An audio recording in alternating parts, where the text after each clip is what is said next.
So the new Black Panther film is out and it's awesome, and a few people have requested that I make a Black Panther training video in the same vein as my Batman training video, my Arrow training video. At first I was a little bit reluctant because Black Panther's actually got superpowers. He's connected to his ancestors and he can jump super high and he's super strong. He's covered in vibranium. I wanted to make these videos more kind of grounded and potentially achievable, but then I realized there is a lot I can cover here. Black Panther's a guy who's got super agility, can jump super high, he's got heightened senses, and there are ways we can train to improve all these things. So stay tuned, watch the rest of this video, and we'll cover how to move like a cat, how to always land on your feet, and how to leap through the trees and run with speed and grace.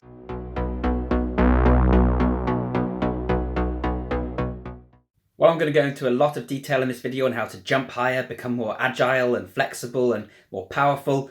I am going to go into a bit more depth on certain points in the blog post, which I'll link to in the description down below. Okay, so first of all, we should mention that Black Panther is a bit like Batman in that he's not just all about the muscle and the speed, he's also a genius. He's incredibly well educated with multiple degrees, and he knows apparently pretty much all the martial arts. I've talked in the past about how you can learn more, fit more learning into your schedule, and I've talked about accelerated learning techniques and brain plasticity, so I won't go over that again. I'll leave links in the description down below. Check out my videos on Sherlock Holmes, on Batman, and on learning to code with accelerated learning. One thing I did want to touch on though is the concept of learning all the martial arts, which I discussed in the Batman video and said ultimately it's not feasible.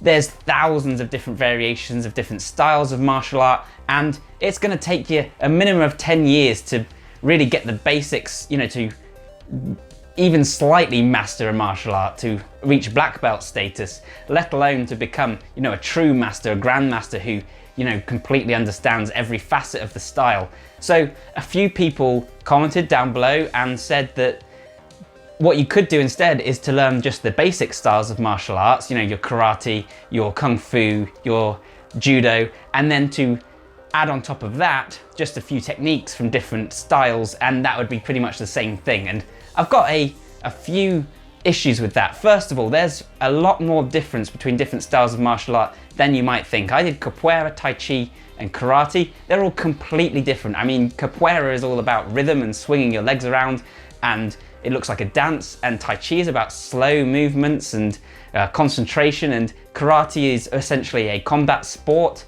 So there's very little overlap. Even between Wado-ryu karate and Shotokan, there's a lot of difference. Shotokan is all about hard strikes. Wado-ryu incorporates some softer aspects of martial arts, so things like locks and moving with the opponent's energy, etc. And then you've got things like Krav Maga, you've got things like Jiu-Jitsu, like Aikido, you've got weapon martial arts, you've got things like Pagua. These are all so different. There's very little similarity between them. And the other issue I take is that when you've learned a martial art really well, the whole point is that you're rote to learning movements. These are movement patterns, and by repeating the same punch, the same kick over and over and over again, what you're doing is you're cementing those neural pathways in your nervous system, in your brain. So the more you repeat a movement, the more that the networks in your brain corresponding to that movement become myelinated. And this means that those neural connections are better insulated, and it's more easy for you to access them and to repeat them over and over. So the whole point is that you're repeating the same punch, the same kick. As Bruce Lee says, it's better to practice one kick 1,000 times than 1,000 kicks once, because you're going to become better at performing that movement quickly and effectively, and at executing it when you need it as a reflex. And Black Panther, of course, is all about reflexes. Now, when I tried Kung Fu recently, I had to go at Wing Chun. I came in and they started showing me how to block and things, and it's all about moving with the opponent's energy, a little similar to Tai Chi. And they threw a punch at me and said, "What's your instinct?" And I did an inner block, a karate inner block. And so I had to unlearn that, I had to detrain that in order to become better at Kung Fu. This is called the interference principle. It's often applied to athletics and sports, because as you become better at one, it often leads to detriments in another modality.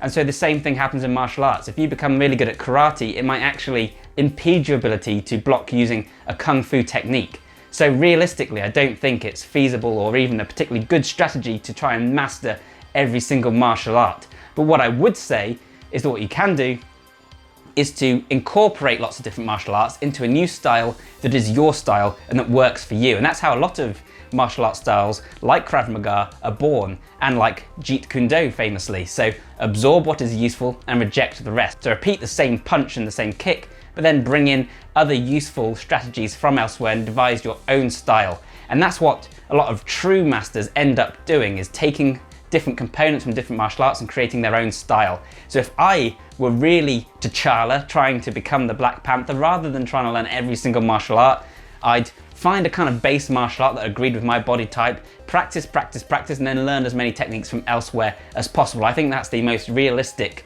equivalent to learning every martial art. Of course, mixed martial arts is a good way to get into this, or you can just try dabbling in a few different ones. But the thrust of this video I want to be about improving your jumping height, your balance, your proprioception. So how do we train in order to improve those things?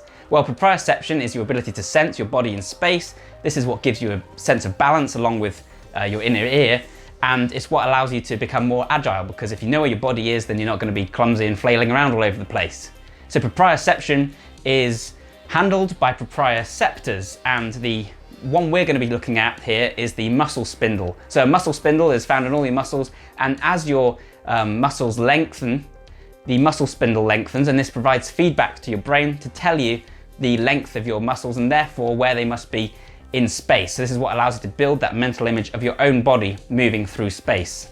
Muscle spindles are also very important for something called reflexive strength, and this is what helps us to balance and to not fall over. So what happens is, when you start falling forwards, that means a muscle is going to suddenly lengthen without you consciously having told it to, and this sends feedback to your brain, and what it wants to do is to contract the muscle and shorten it again to therefore righten you. So if you start falling, then you'll get feedback from your gluteus medius and other supporting muscles telling you to righten yourself. They'll shorten, you'll stand straight back up. So how can you increase your muscle spindle sensitivity? Well, by stretching and being mindful of your muscles. So when we pay attention, when we're more mindful of different senses, this allows us to improve our mind-muscle connection and therefore to heighten our ability to sense them in future through neuroplasticity. So practice balancing, practice stretching, and as you're doing those things, focus and feel your muscles moving through space, be aware of your entire body, and that way you'll be listening to those muscle spindles and increasing your proprioception.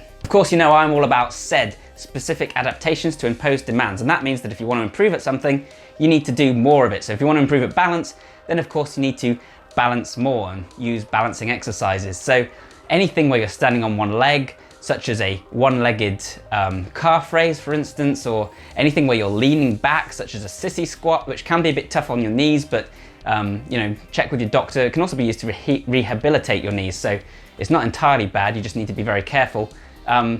Anything like that where you're balancing, or even hand balancing, will allow you to listen out to those muscle spindles, whilst at the same time building strength in the small supportive muscles that keep your body straight and in the core, which is very important.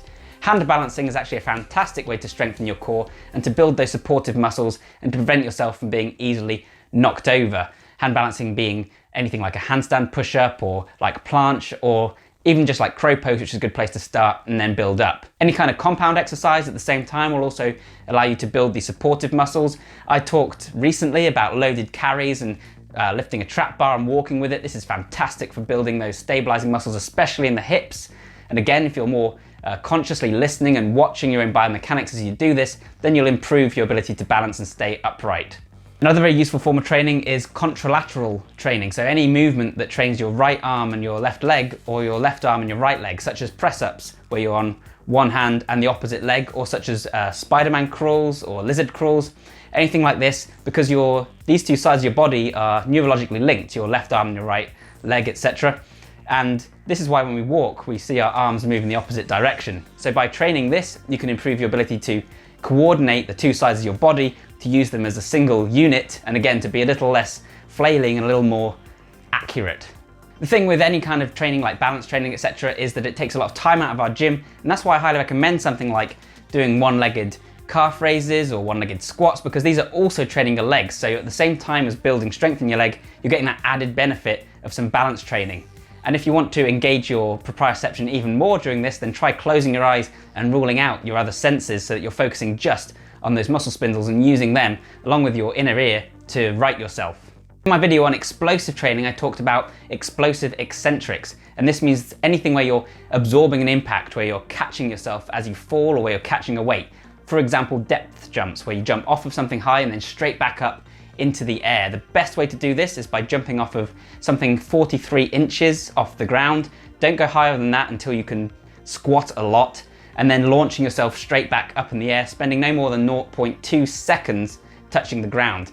This will improve your reflexive strength, it will improve your flexibility, but it also improves your jump height, your explosiveness, and in one study, athletes were shown to increase their jump height by 13% by using this kind of protocol. And of course, this will also improve your ability to land softly and stealthily, which of course is something that the Black Panther would have to do quite a lot. Now we're talking more about jump height and explosiveness, and of course that should be a very important part of any Black Panther training, so add in those explosive eccentrics. What you can also do is to just train with squats, build up the strength in your legs, so that means squatting heavy weights, leg press, etc. If you want something more interesting that you can focus on, then you need to train your Flexor, Hallucis, Longus, and that is the muscle that controls the movement of your big toe, and this is actually very responsible for launching you in the air when you jump and for helping you to land. So how do you train this? One thing to do, one of the best exercises you can use is the one-legged calf raise, which we've already talked about as a great way to build your proprioception. So hold a weight, stand on one leg, and then lower and raise yourself. And remember, if we're training balance here, we don't want to have an arm on the wall, that's what we're building up to. So this will not only be building your flexibility and your ability to balance, but it'll also be increasing your jump height by building that strength in that big toe. This is the best kind of exercise for GPT, general preparedness training, because it has multiple benefits. It's allowing us to build our balance, our jump height, and our flexibility if you allow your leg to move really nice and low when you're doing those calf raises. You can also use calf jumps, which I'm a big fan of. Calf jumps mean that you're just jumping off the ground explosively, but you don't bend your legs. You're just using your calves to launch yourself in the air. Again, this will really train your ability to jump like that, and then that'll make sure that that's not a weak link when you're using your jumping technique. Another way to train the muscles in your foot, not only for jump height, but also for balance, is to use something like this. These are Vibram Fivefingers. Be very careful because they can be hard on your knees if you're not used to them. You need to work your way up, start on soft surfaces, but these are basically shoes that have got flexible toes, and what that allows you to do is to run, to climb, to jump, and to use the muscles in your feet as you do, which of course will improve your ability to use them, like the Tarahumara tribe, who can run huge distances without tiring out and who never seem to fall over because they've got so much strength and stability in their ankles and in their feet. I've talked a little bit about stretching in order to improve your muscle spindle sensitivity and to allow yourself to land more quietly, but it also has other benefits, including boosting your jump height. That might sound strange, but that's because when a muscle is tight and it's not at all flexible, it actually constantly exerts force and resistance during your movements. So we have a muscle in the front of our legs, in our shin, called the tibialis anterior, and this pulls our foot up all the time. So if that's tense, if you haven't stretched and loosened that up, it's constantly pulling your foot up. So when you try and jump and you're trying to launch off the ground and push your foot down, it's fighting you. So you need to stretch and flex that muscle there, and then this will allow you to jump more easily because you're removing that resistance. So just pulling your leg up behind you and making sure to feel the bend on your foot as well as your leg will help you to train that, and then you should find not only can you jump higher, you can also even run faster. Running fast is another of Black Panther's abilities, of course, and all the training we've discussed so far, improving your flexibility, your foot muscles, your explosiveness, that'll help you to run faster.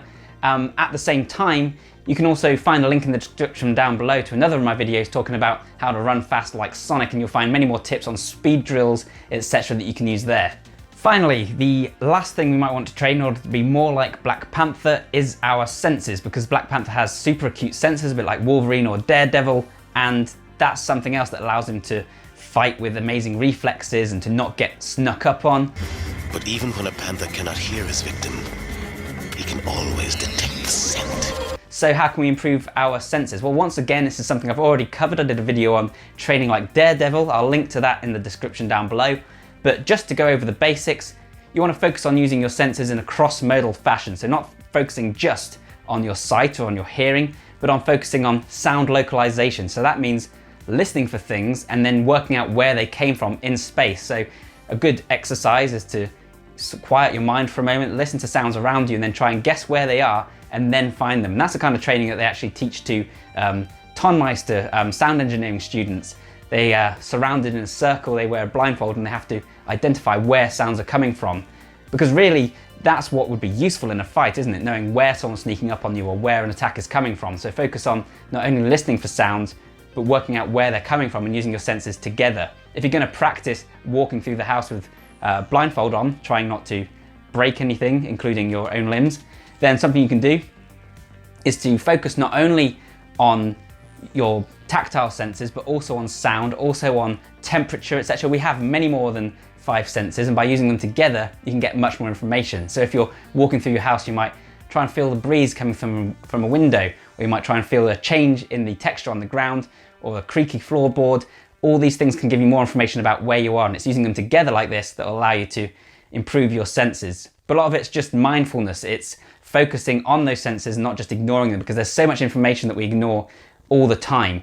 And when you become more mindful, as we've seen with the proprioception, by focusing on your limb length and things like that, you can increase your awareness of that thing and thicken the brain matter that helps you to be more sensitive to that information. We have brain plasticity, showing that you can form more neurons corresponding to different activities and abilities, but you also have visual plasticity, meaning that you can increase the number of photoreceptors in your eye potentially. The studies that look at this are mainly focusing on rehabilitation rather than heightening your senses, but in theory it's possible to grow new receptors to increase your visual acuity. And one way you might do this is by focusing more on your peripheral vision, which we don't pay much attention to. We tend to have a very narrow focused view, and this could actually birth new receptors to increase our acuity in the periphery of our vision. And once again, that's the kind of sense that would be useful to a Black Panther, because it would allow you to, again, see things creeping up and you know where they're coming from, add in the sound localization, and then you're like a cat. I talked in a previous video on how to use a technique called splatter vision or wide angle vision or owl eyes in order to engage your peripheral vision. And a way to practice this is to put your arms out by your sides, to focus on your fingers like so, and then to keep your vision spread out like that. You lose a lot of the detail that you get from focused vision, but at the same time you're taking in more information and you're more aware of your surroundings. Go and check out that video if you want more information on that. But this research suggests that practicing this could actually increase the number of photoreceptors in your peripheral vision and thereby greatly enhance your ability to see things coming from either side.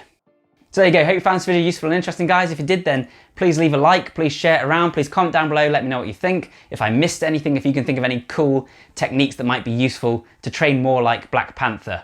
I've got many more videos like this on the way, so stay tuned if you want more on bodybuilding, fitness, martial arts, productivity, transhumanism, technology, nootropics. If that all sounds good, then thanks a ton for watching. I really mean that, and bye for now.